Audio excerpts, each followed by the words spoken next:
Hi hello welcome to Magda media. Bonda Uma గారి గురించి మనకు తెలుసు. ఆయన టీడీపీలో ఒక కీలకమైనటువంటి నాయకుడు, విజయవాడ సెంట్రల్ నియోజకవర్గ ఎమ్మెల్యేగా ఒక బలమైనటువంటి వ్యక్తిగా మనకి కృష్ణా జిల్లాలో కనిపిస్తారు. కానీ పవన్ కళ్యాణ్ గారిని ఎప్పుడైతే టచ్ చేశారో ఆయన తోకున్నటువంటి గోతులు ఆయనే పడ్డారు. ఒక సెల్ఫ్ గోల్ వేసుకున్నారని అనాలి. మనకు తెలుసు, మొన్న అసెంబ్లీలో జరిగినటువంటి ఒక చర్చ తీవ్ర రూపమే దాల్చింది. పవన్ కళ్యాణ్ గారిని ప్రశ్నిస్తూ, ఆయన శాఖ గురించి ప్రశ్నిస్తూ చేసినటువంటి ఒక ప్రకటన తీవ్ర భూకంపాలే రేపాయి ఆంధ్రప్రదేశ్ రాజకీయాల్లో, ఎస్పెషలీ కూటమిలో. ఇది ఎక్కడి వరకు వెళ్ళిందంటే, పవన్ కళ్యాణ్ గారికి ఏమీ తెలియదులే, ఆయన ఏది పడితే అది అనేయచ్చు, దానివల్ల మనకి కాస్త ఎక్కడో ఒకట లాభం వస్తుంది, ఈయన కొంచెం కదిలినా అవతల నుంచి మనకి మంచి ప్రయోజనం చేకూరుతుంది అని బోండమ్మ గారు మాట్లాడారు. కానీ పవన్ కళ్యాణ్ గారు మాత్రం చాలా సీరియస్గా తీసుకున్నారు.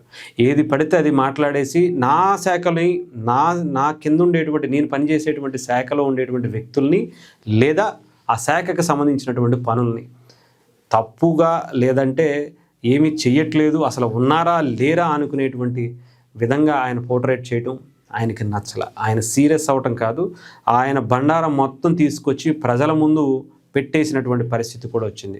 అంతేకాదు, దెబ్బకి ఆయన రాజకీయ జీవితమే ప్రశ్నార్థకం అయిపోతుందేమో, మనం మళ్ళీ ఇంకోసారి పోటీ చేస్తే గెలిచే పరిస్థితి రాకుండా అయిపోయిందేమో అనుకునేటువంటి పరిస్థితికి ఆయన భయపడ్డారనే అనిపించింది.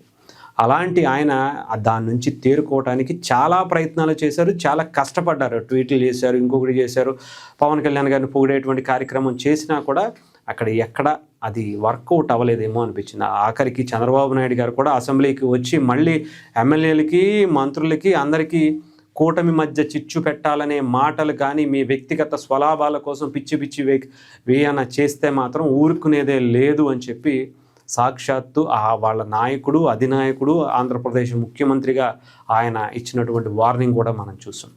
అయితే ఇప్పుడు ఈరోజు ఇది ఎందుకు వచ్చింది అంటే, మనకు తెలుసు, పవన్ కళ్యాణ్ గారు, చంద్రబాబు నాయుడు గారు, లోకేష్ గారు ఈరోజు ఆటో వాళ్ళకి 15,000 ఇచ్చేటువంటి కార్యక్రమంలో అందరూ పాల్గొన్నారు. అది విజయవాడలోనే జరగటం, బోండమ్మ గారు కూడా అక్కడికి రావటం, ఇక్కడ ఒక ఆసక్తికరమైనటువంటి సన్నివేశం మీకు ఒకసారి చూపించేటువంటి ప్రయత్నం చేస్తా. ఎందుకంతలాగా అగ్రెసివ్గా ఆయన చేశారనేది కూడా మీరు తర్వాత చూసుకోవచ్చు. వర్ధిల్లాలి చంద్రబాబు నాయుడు గారి నాయకత్వం, వర్ధిల్లాలి పవన్ కళ్యాణ్ గారి నాయకత్వం, వర్ధిల్లాలి పవన్ కళ్యాణ్ గారి నాయకత్వం, వర్ధిల్లాలి పవన్ కళ్యాణ్ గారి నాయకత్వం. సో ఏదంటే, ఇక్కడ బోండమ్మ గారు చంద్రబాబు నాయుడు గారికి జై, లోకేష్ గారికి జై అన్నారు. పవన్ కళ్యాణ్ గారి దగ్గరికి వచ్చేటప్పటికి 4-5 సార్లు పవన్ కళ్యాణ్ గారి నాయకత్వం వర్ధిల్లాలి అని చెప్పి 2-3 సార్లు ఆ క్రౌడ్ ఎలాగో డెఫినెట్గా మిగతా వాళ్ళకి ఎవరిని తగ్గించాలనే కాదు, కానీ ఆయనకు ఉండేటువంటి స్టార్డమ్ అలాంటిది, ఆయనకి ఆ హోరెత్తిపోయింది. అది కూడా దట్టు బోండమ్మ గారు పవన్ కళ్యాణ్ గారిని ప్రశ్నిస్తూ ఆయన నిజాయితీని శంకించాలనే ప్రయత్నం చేసినటువంటి బోండమ్మ గారు మాట్లాడి ఆయనకి జైలు పలుకుతుంటే ఇంకో రేంజ్లో కనిపించింది. అంటే ఇంకా ఆయన ప్రయత్నం చేసుకుంటూనే ఉన్నారు. పవన్ కళ్యాణ్ గారిని శాంతింప చేయాలనే ప్రయత్నం చేస్తున్నారు.